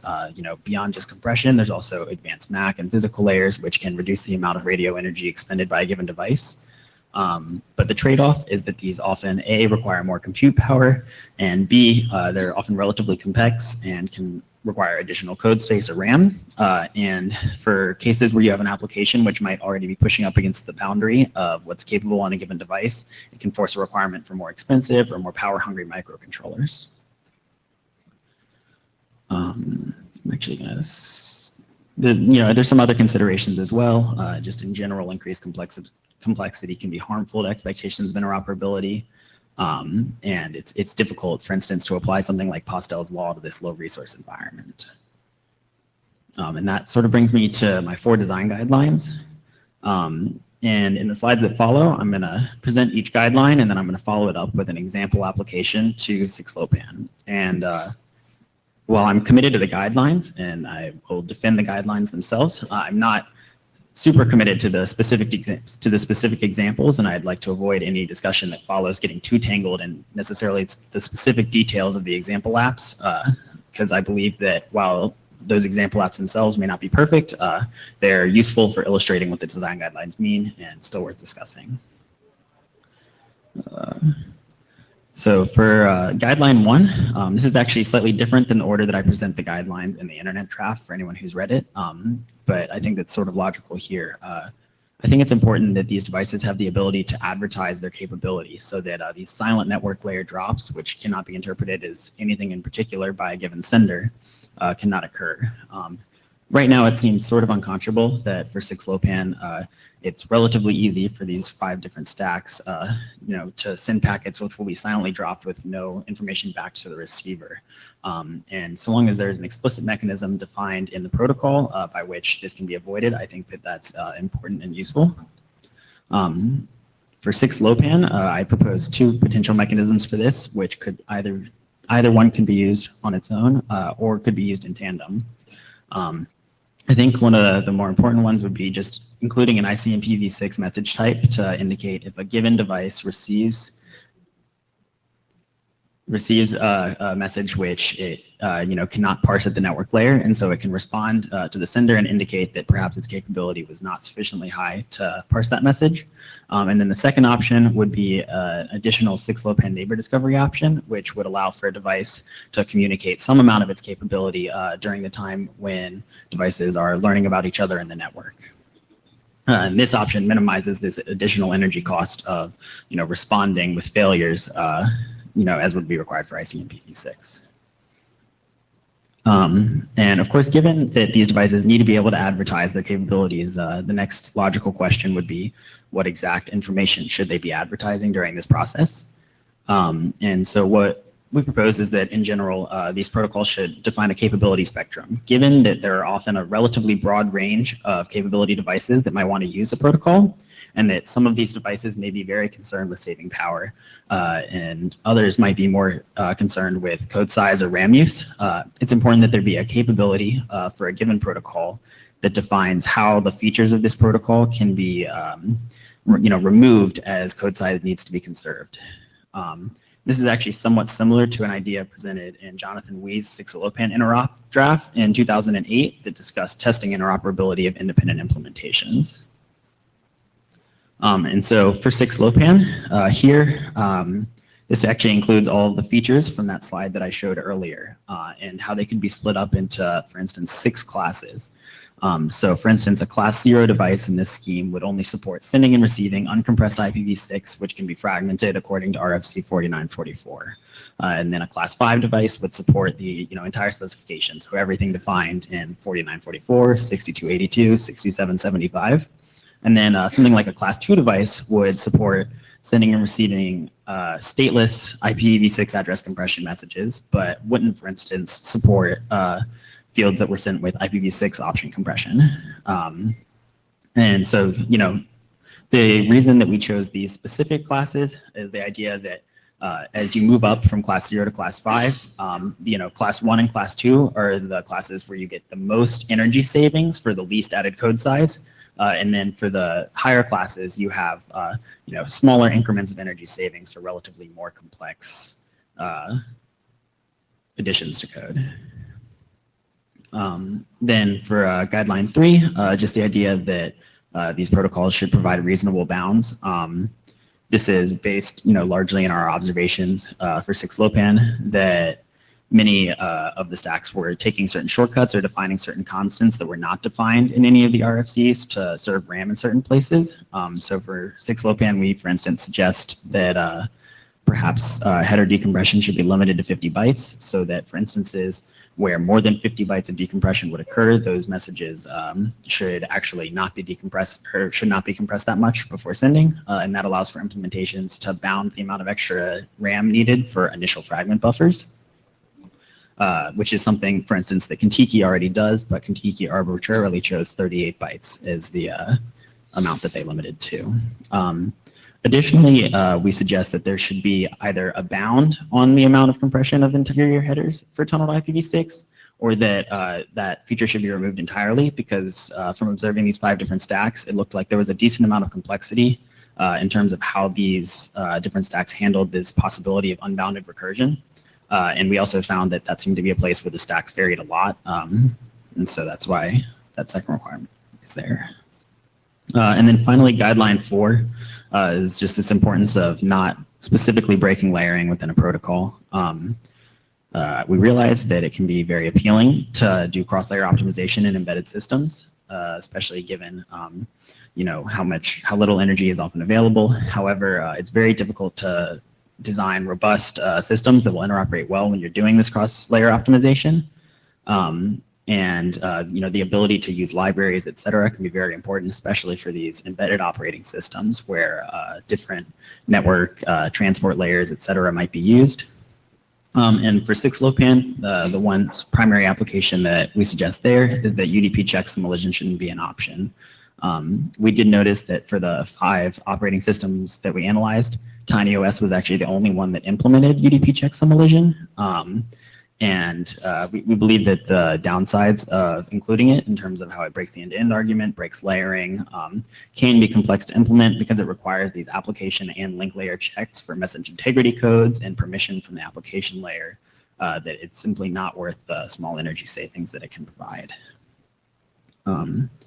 So that's my 4 guidelines. I'd really like to know what you guys think about the different suggestions I had for 6LoWPAN, about the guidelines themselves, especially about the idea of adding this ICMP option when a given embedded implementation cannot respond to a certain 6LoWPAN message because it is elided portions of the specification.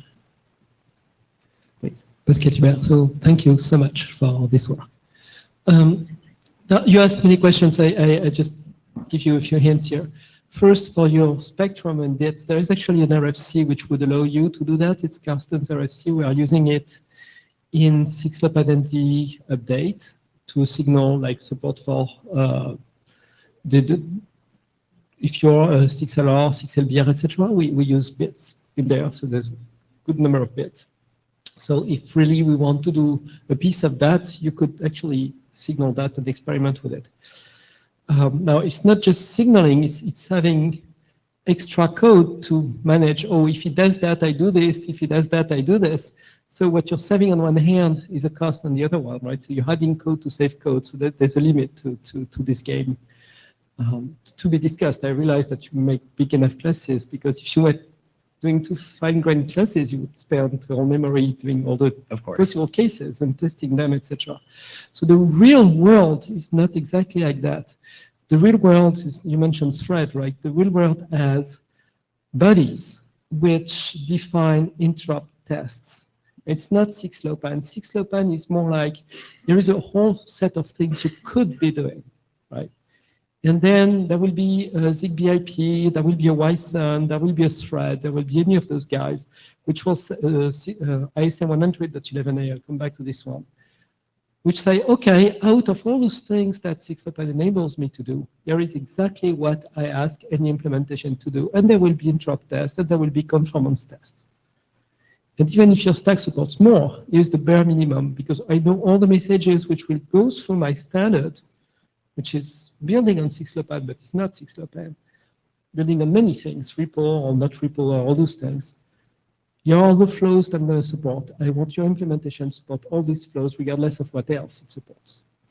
And all will be tested and validated. And that's how actually, because you have this logo, I'm the ISA 100, I'm Zigbee IP, I'm thread, I'm whatever. You know you won't get this problem you're talking about, not within one of those silos, right? So there is no real aim at 6LoWPAN support everything. To say, oh, you have to support everything, but each of those bodies will actually say what they really want. And an example of that, I would come back to it, is ISA 100.11a. Those guys are doing an industrial standard for reliable wireless communication for process control. And they use 6LoWPAN, but actually if you look at what they use from 6LoWPAN, it's a very teeny tiny piece. They have link local address, they have global addresses, but if you look at the frames they really send, they specify where I will be sending this. It's a very tiny subset of what you can do with 6LoWPAN, but it's enough to get their standards to work. And everybody who implements all those things. One of the things they mandated was to elide the checksum. And they came to us and they said, okay, if you want us to do IPv6 at all, then you need to provide a way for us to elide the checksum because we have a MIC at the end of the packet, which is 4 bytes. There's no reason for us, no way for us to transport those 2 extra bytes. You don't do it, we don't do IPv6. So we did it. So you see, sometimes it has to do with politics. You talked about upper layers and not no layer. Well, it goes all the way to 8. Yeah, thank you. Just in reference to what you said at the beginning of when you were speaking regarding how there can be extra code to handle the different cases for a given capability spectrum. I think the bright side of the design of this capability spectrum is that the code for like deciding, oh, will I send at this level? Will I send at this level, et cetera, is at least offloaded onto the more capable devices. So for instance, a class 0 device always sends class 0, and a class 1 device simply has to decide between class 1 and class 0, relatively easy. And so it's actually the more resourceful devices that take on most of the additional code size. So there's sort of a fairness aspect there. Thank you for this presentation. I think it's really interesting. The survey part, I think we should digest, and maybe there's some stuff we can do based on that. The overarching design considerations, I'm having some trouble, and I came here to basically say what Pascal is saying, that we in the IETF, we publish RFCs and we're happy, and that's fine, and they look pretty, but when it comes to the real world, they couldn't care less. They may take some hints from some RFCs, they won't take them all completely. I know for a fact. So I've looked at the specs for some of these organizations. They call themselves 6LoWPAN. There's no way a 6LoWPAN completely compliant per our definition implementation will ever interoperate with those that are called 6LoWPAN. So even if we here go through the enormous amount of work that it would be to basically restructure all our documents in the class 0, 1, blah, blah, blah, blah, blah, nothing guarantees they will even look at it or care about it, because they go about looking at what do we have to deliver by yesterday. They don't have the luxury of looking at the stuff. I understand where they come from. It's not like I'm blaming them. I mean, if I were there, I'd do the same thing. You have to ship yesterday. Okay, here's the shortcut we take. Here's another shortcut. Here's maybe something we think is honestly better. Maybe they have a better protocol. Instead of 6775, they might use some other. I've seen that happen. Fine. So they mix and match. They call this 6LoWPAN, but not really. So even if we do all this work here, there's no guarantee. Yeah, but still, I still want to thank you for this work. This is great stuff, and I'm sure there's got to be some lessons here. We have to take it back and digest. I'm just not sure the overarching thing might be one of those, but there's got to be something here. I'm sure we can learn from this. Yeah. Thank you. I mean, I agree that going back and, adding in all of these capability classes, et cetera, there'd be no guarantee that everybody would do it. I still think this idea that we sort of acknowledge that we don't expect that all implementations will implement, every aspect of an RFC is particularly a convincing argument that, perhaps there should at least be an ICMP error code that can, convey when a given packet is dropped, because of that. So yeah, thank you. Hey, fellows. So I just actually wanted to respond to that comment and Pascal's comment. I think that's totally right. I mean, there are these vertical silos. People, you have a standards body that's using 6LoWPAN as a basis for its underlying protocols, but there might be parts of the specification they don't want to use. And I think you're right. That's fine. That's the way the world works. But the question is that all we want 6LoWPAN to be? I mean, the internet is about connectivity. And if we want to relegate 6LoWPAN to only being suitable for vertical silos, I think that's one decision. But another decision is, can the specifications themselves instead enable interoperability where it's not vertically siloed? That's, we used open source operating systems. These are people who would like to be able to stick different devices together and get them to work, and they can't because there aren't these sorts of guidelines or capability spectrum to think about. And so I think those are two paths. I personally would like to see 6LoWPAN saying, look, of course, open thread, you're going to do what you need to do and all of that, or gosh, if you're going to do this this UDP, checksum compression, that's fine. You're doing it in your vertical silo. But then for that to sort of propagate out and make it very difficult for open devices to interoperate, that was kind of the whole motivation. That was what gave me pause and made me think it would be useful to have this discussion.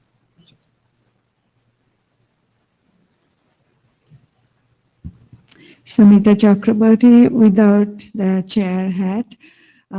Thank you very much, Hudson and the team, to do this work and doing the great analysis for different devices and coming up with a possible solution. I think partly I agree with the previous argument that, okay, we have interoperability test, we have different other considerations for implementations and their interoperabilities, but I kind of like the idea of the capability, but I have a couple of questions, like maybe you need to think about at what point you want to do this capability exchange? Is it like startup time or application running time? Maybe I think maybe we could ask the bigger group for if there are comments. But personally, I think this is a concept that maybe you are directing towards the capability of the memory and device capability. Maybe it could be used for some applications or some other way as well.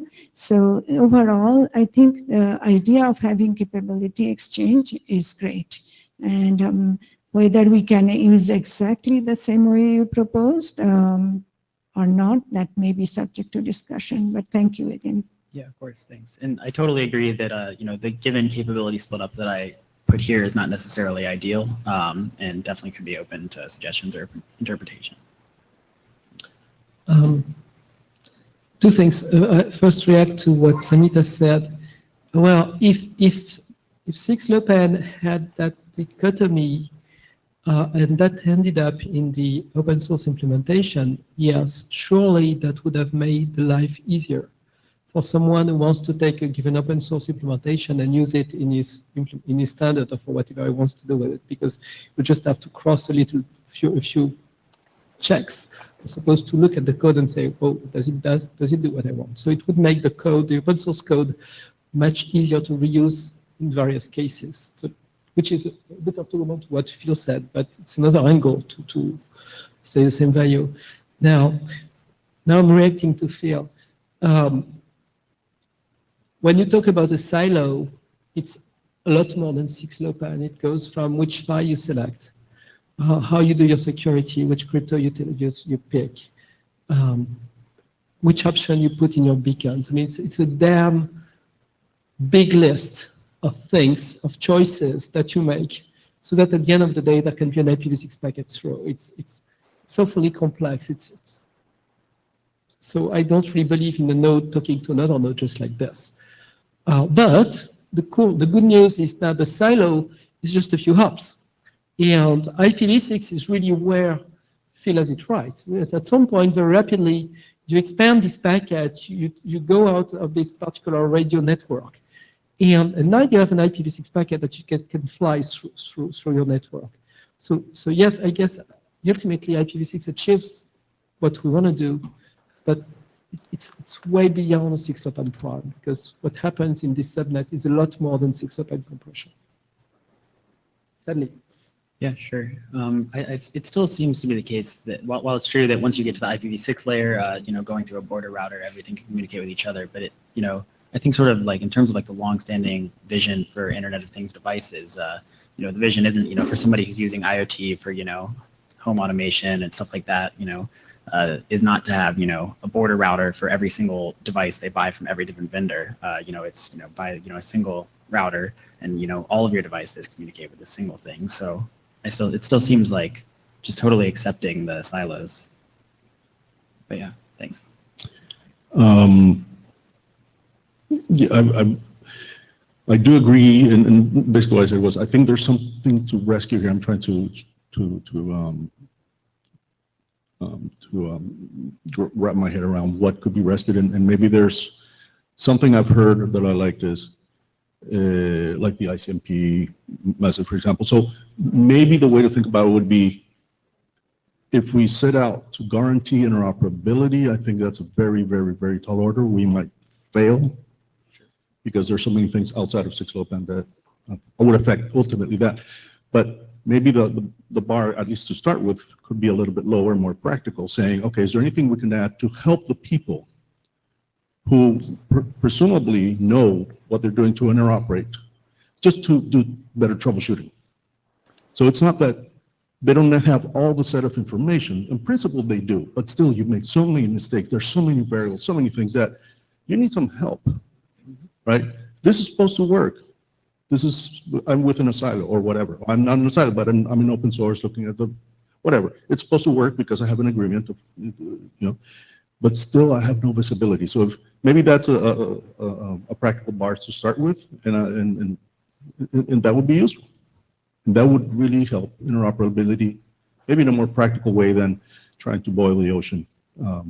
Sure, I agree. I think that the ICMP recommendation is like the most imminently implementable and probably more useful than everything else. Thanks.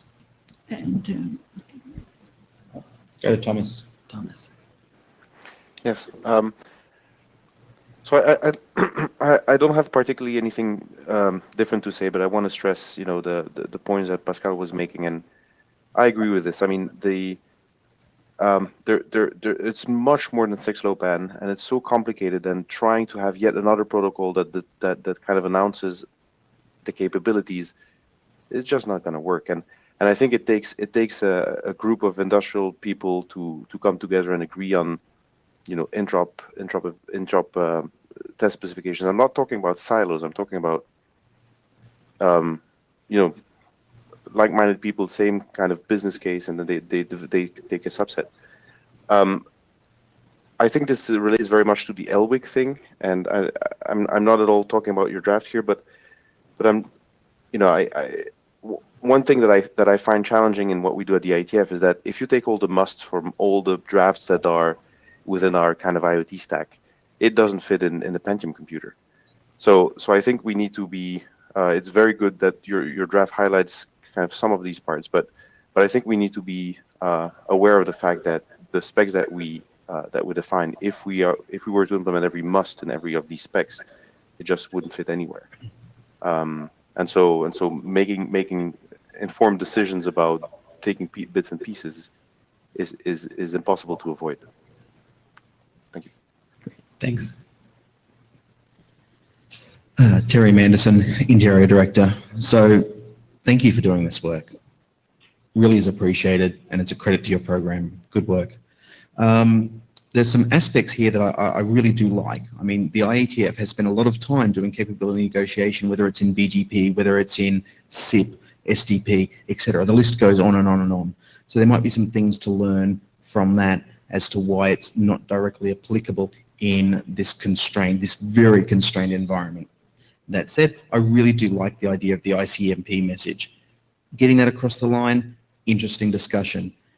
At the end of the day, one of the things that did come out of what I heard on the line is that when you're talking about different very small form factor devices, it's not so much what they can communicate, but what you can stamp on them on the box to say, this might be a class 0 device, this might be a class 5 device, and that might be enough to get some understanding and to get interoperability to a point where it's accessible.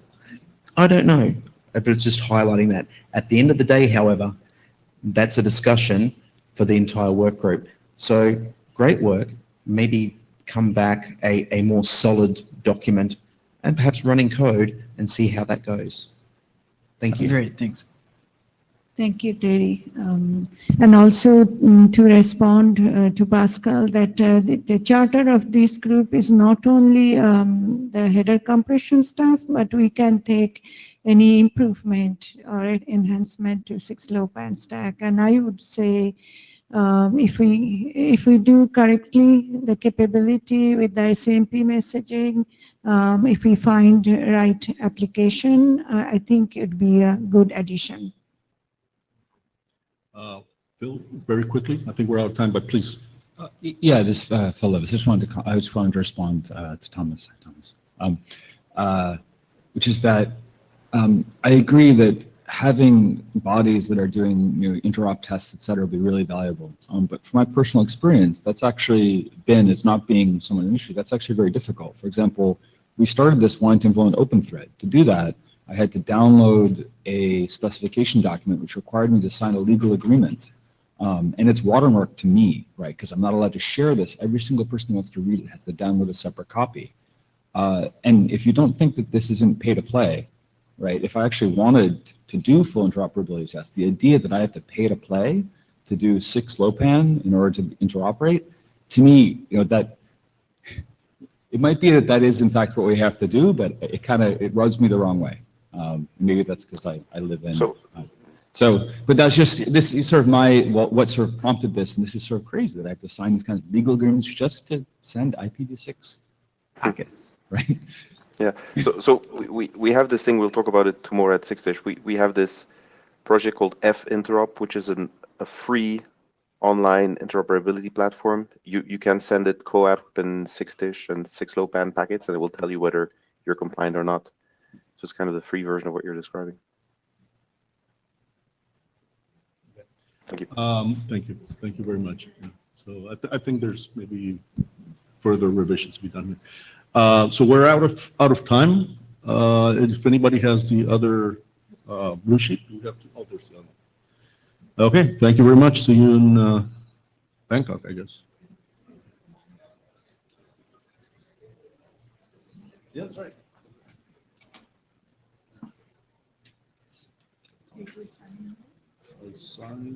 I haven't seen it. It's on here. You signed there.